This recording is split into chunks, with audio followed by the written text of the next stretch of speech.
Hello दोस्तों, नमस्कार। मैं आपकी होस्ट डॉक्टर सीमा तिवारी आज की इस वीडियो में लेके आ गई हूँ यूपी टीजीटी सिलेबस। जी हाँ दोस्तों, फिजिकल एजुकेशन का जो सिलेबस है यूपी टीजीटी का, वो आज की इस वीडियो में आपको देखने के लिए मिलेगा कि किस तरीके से आपको किस यूनिट में कैसे क्वेश्चंस मिलेंगे, क्या है सिलेबस, और आप सिलेबस के हिसाब से तैयारी कर सकते हैं क्योंकि बहुत ही जल्द उत्तर प्रदेश माध्यमिक शिक्षा सेवा चयन बोर्ड के द्वारा यूपी टीजीटी 2022 की परीक्षा तिथि घोषित की जानी है।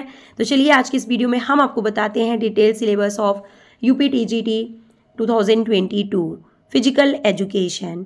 तो पहली यूनिट में देखिए, आप देख पा रहे हैं कि शारीरिक शिक्षा के सिद्धांत एवं शिक्षा मनोविज्ञान टॉपिक दिया गया है। मीन्स आपको अच्छे से पता होना चाहिए कि फिजिकल एजुकेशन के प्रिंसिपल्स क्या है, हिस्ट्री क्या है, फिजिकल एजुकेशन क्या है, फिजिकल एजुकेशन से रिलेटेड जितने भी इंस्टीट्यूट्स हैं वो सबकी जानकारी आपको इसमें होनी चाहिए। साथ ही साथ मनोविज्ञान यानी कि साइकोलॉजी, तो स्पेशली स्पोर्ट्स साइकोलॉजी की जो स्पोर्ट्स साइकोलॉजी होती है वो स्पोर्ट्स को या स्पोर्ट्स पर्सन्स को कैसे अफेक्ट करती है, इसकी परिभाषा, उद्देश्य, लक्ष्य, और मेनली जो स्पोर्ट्स साइकोलॉजी में शामिल किया जाता है दोस्तों, वो मैं आपको बता देती हूँ। यहाँ पे देखिए कि शेल्डन ने जो क्लासिफिकेशन दिया था कि शेल्डन ने किस तरीके से पर्सनालिटी को डिवाइड किया है, जूम्स का क्लासिफिकेशन, क्रेशमर का क्लासिफिकेशन क्या है, तो और बायोलॉजिकल बेसिस क्या है, जेनेटिकल बेसिस क्या है साइकोलॉजी के, यानी कि पर्सनालिटी जो होती है वो किस तरीके से डिफाइन होती है बायोलॉजिकल फैक्टर से और जेनेटिकल फैक्टर से। तो ये सारी चीज़ें आपको इस यूनिट में देखनी है। साथ ही साथ देखिए, मोस्ट इंपॉर्टेंट टॉपिक जो है वो है मोटिवेशन। साइकोलॉजी का पहला इंपॉर्टेंट टॉपिक जो है वो है पर्सनालिटी, और दूसरा जो इम्पॉर्टेंट टॉपिक है वो है मोटिवेशन यानी कि प्रेरणा। तो प्रेरणा भी जो है कि मोटिवेशन इंटरनल और एक्सटर्नल दो तरीकों से होती है, किस तरीके से वो स्पोर्ट्स पर्सन्स को और स्पोर्ट्स को अफेक्ट करती है ये भी आपको पता होना चाहिए। देन इसके अलावा देखिए, शारीरिक शिक्षा के संगठन, विधि एवं पर्यवेक्षण संगठन का अर्थ, यानी कि ऑर्गेनाइजेशन से यहाँ पे मतलब है, और कोचिंग से मतलब है, एडमिनिस्ट्रेशन से मतलब है कि शारीरिक शिक्षा से संबंधित जो कोचिंग्स हैं वो किस प्रकार की से होती हैं, और ऑर्गेनाइजेशंस जो हैं इससे रिलेटेड कौन से ऑर्गेनाइजेशंस कहाँ पे हैं, ये सारी चीज़ों के बारे में आपको पता होना चाहिए। साथ ही साथ देखिए, नेक्स्ट जो है वो खेल मैदान यानी कि व्यायामशाला, यंत्र, कर्मचारी और नेतृत्व समय सारणी का निर्माण, ये सारी चीज़ें देखिए आपको एडमिनिस्ट्रेशन और ऑर्गेनाइजेशन और जो कोचिंग वाला पोर्शन मैंने बताया उसमें ही आएगा। और साथ ही साथ बजट से रिलेटेड क्वेश्चंस भी इस यूनिट में शामिल किए जाते हैं। और मोस्ट इम्पॉर्टेंट जो टॉपिक है दोस्तों, वो फर्स्ट यूनिट में आप देख पा रहे हैं कि टूर्नामेंट से रिलेटेड है। यहाँ पे ये देखिए, खेल कूद समारोह, लीग, नॉकआउट, इंट्राम्यूलर, एक्स्ट्राम्यूलर टूर्नामेंट्स। तो ये जो फर्स्ट यूनिट है इसमें बेसिक फिजिकल एजुकेशन की डेफिनीशन, प्रिंसिपल, ऑब्जेक्टिव्स, एम, ये सब हो गया, इसकी इंपॉर्टेंस हो गई, साथ ही साथ स्पोर्ट्स साइकोलॉजी हो गया, और इसके अलावा मोटिवेशन, पर्सनालिटी, स्पोर्ट्स ऑर्गेनाइजेशंस और टूर्नामेंट से रिलेटेड जो सिलेबस है वो आपको यहाँ पे कवर करना है। नेक्स्ट यूनिट में देखिए, कोचिंग के सिद्धांत यहाँ पे दिया हुआ है, पहले भी मैंने आपको बताया, और मेनली यहाँ पे फोकस किया गया है कोचिंग से रिलेटेड कि डिफरेंट गेम्स से रिलेटेड कोचिंग एंड ऑफिशिएटिंग कैसे होती है, यानी कि उनके rules regulation, different games like देखिए यहाँ पे football, hockey, volleyball, basketball, kabaddi, kho kho, खेल दौड़ यहाँ पे जो दिया हुआ है, खो खो दौड़ कूद यानी कि डिफरेंट टाइप्स के जो जंपिंग इवेंट्स, रनिंग इवेंट्स, ये सारी चीज़ें शामिल है, यानी कि एथलेटिक्स को भी आपको कवर करना है। तो इन स्पेसिफिक गेम्स के बारे में, इनकी ऑफिशिएटिंग और कोचिंग, इनके रूल्स रेगुलेशन को तो आपको अच्छे से पढ़ना ही है दोस्तों। साथ ही साथ मैं आपको बता दूं कि जो इसमें नहीं दिए हुए हैं वो भी आपको, जितने भी अदर टाइप्स के गेम्स होते हैं, इवन यहाँ पे एथलेटिक्स इतने डिटेल में नहीं दिया है, लेकिन हर एग्ज़ाम में एथलेटिक्स से रिलेटेड, जिम्नास्टिक्स से रिलेटेड क्वेश्चंस ज़रूर पूछे जाते हैं, तो आप इनको ज़रूर पढ़ें दोस्तों।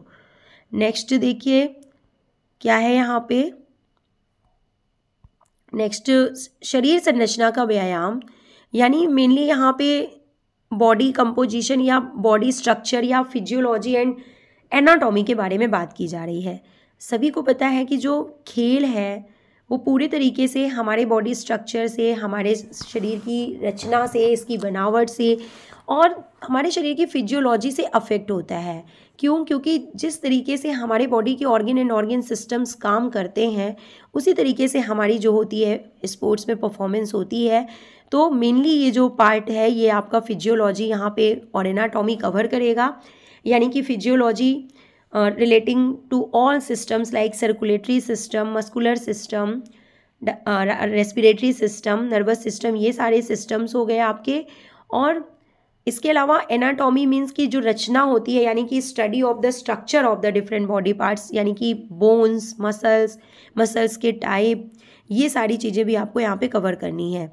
देखिए ये सारी चीज़ें, ब्लड सर्कुलेशन और digestive system, respiratory system, even organs के बारे में भी आपको पढ़ना है, लाइक स्किन, आँख, कान, ये सब ऑर्गन कैसे होते हैं, इनका स्ट्रक्चर कैसा होता है। और मोस्ट इम्पॉर्टेंट कि व्यायाम का, यानी कि एक्सरसाइज का इन सब सिस्टम्स पे क्या इफेक्ट पड़ता है। देखिए व्यायाम का रक्त संचार और श्वसन तंत्र पर प्रभाव, मांसपेशियों में परिवर्तन, ये यहाँ पे ये पूछा जा रहा है। एक्सरसाइज हम करते हैं या डिफरेंट फिजिकल एक्टिविटीज़ करते हैं, उनका हमारे बॉडी के डिफरेंट ऑर्गन सिस्टम्स पे क्या इफेक्ट पड़ता है। तो इस टाइप के क्वेश्चंस भी पूछे जाते हैं दोस्तों। नेक्स्ट टॉपिक बहुत इंपॉर्टेंट है, इंजरीज से रिलेटेड है, स्पोर्ट्स इंजरीज, यानी कि कितने प्रकार की चोट होती हैं और उनका देख रेख या उनका रख रखाव या उनसे बचाव हम किस प्रकार से कर सकते हैं। मोस्ट इम्पॉर्टेंट टॉपिक किन्सियोलॉजी यहाँ पे दिया हुआ है। किन्सियोलॉजी तो बहुत ही इम्पॉर्टेंट टॉपिक है, इसके बारे में आपको पढ़ना है। हमारे बॉडी में जो भी लीवर्स होते हैं, जो बोन्स होती हैं, वो एज अ लीवर काम करती हैं। कितने टाइप के लीवर होते हैं, उनकी पहचान करना, उनके डिफरेंट एग्जाम्पल्स, हमारे बॉडी में किस तरीके, कौन सा पार्ट कौन से लीवर का एग्जाम्पल है, ये सारे जो हैं आपको कॉन्सेप्ट यहाँ पे क्लियर होने चाहिए। नेक्स्ट टॉपिक देखिए जो है चोट से रिलेटेड है, मैंने पहले ही आपको बता दिया।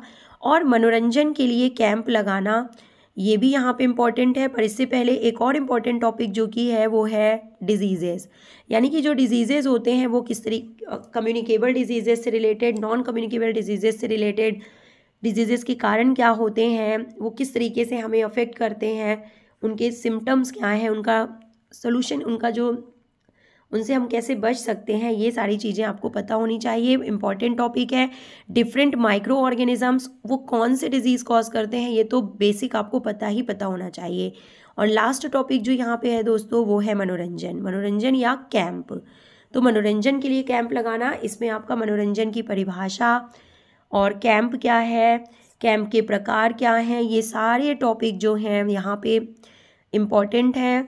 और स्पेशली देखिए कि कैंप की स्थिति, कार्यक्रम एवं मूल्यांकन, भारत में स्वतंत्रता के पूर्व एवं पश्चात शारीरिक शिक्षा में शिक्षकों के प्रशिक्षण हेतु संस्थान, ये इंपॉर्टेंट टॉपिक जो मैंने फर्स्ट यूनिट में आपको बताया था कि डिफरेंट ऑर्गेनाइजेशंस जो फिजिकल एजुकेशंस में रन कर रहे हैं इंडिपेंडेंस से पहले, यानी स्वतंत्रता के पूर्व और स्वतंत्रता के बाद क्या डेवलपमेंट हुआ है, क्या क्या नए इंस्टीट्यूट्स बन गए हैं और वो किस प्रकार से काम करते हैं, वो कब बने, उनका फॉर्मेशन कब हुआ, उससे रिलेटेड क्वेश्चन बनते हैं दोस्तों।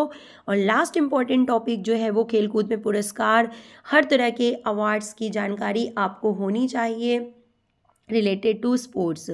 तो चाहे आप नॉर्मल पुरस्कार की बात करें, प्राइजेस की बात करें, या फिर ओलंपिक्स या फिर कॉमनवेल्थ गेम्स या फिर एशियन गेम्स, इनमें किस खिलाड़ी को कौन सा पुरस्कार मिला, ये सब भी आपको अच्छे से मालूम होना चाहिए। तो ये है syllabus physical education UP TGT का, जो कि आज के इस वीडियो में हमने आपसे डिस्कस किया। आई होप कि आपके पास ये पहले से ही होगा सिलेबस, लेकिन इसको देखने के बाद आपने समझ लिया होगा कि कौन सा टॉपिक आपका अच्छे से तैयार है और कौन सा तैयार नहीं है, किन टॉपिक में आपको ध्यान देना है, किन टॉपिक को दोहराना है। तो दोस्तों पेपर बहुत ही जल्दी होने वाला है, अपनी तैयारी करते रहें और पेपर जब भी हो रिवीज़न आपको हमेशा करते रहना है और एक ना एक दिन आपको सफलता ज़रूर मिलती है। तो मिलते हैं नेक्स्ट वीडियो में नवोदय विद्यालय के डिटेल सिलेबस के साथ। Till then take care, good bye, have a nice day.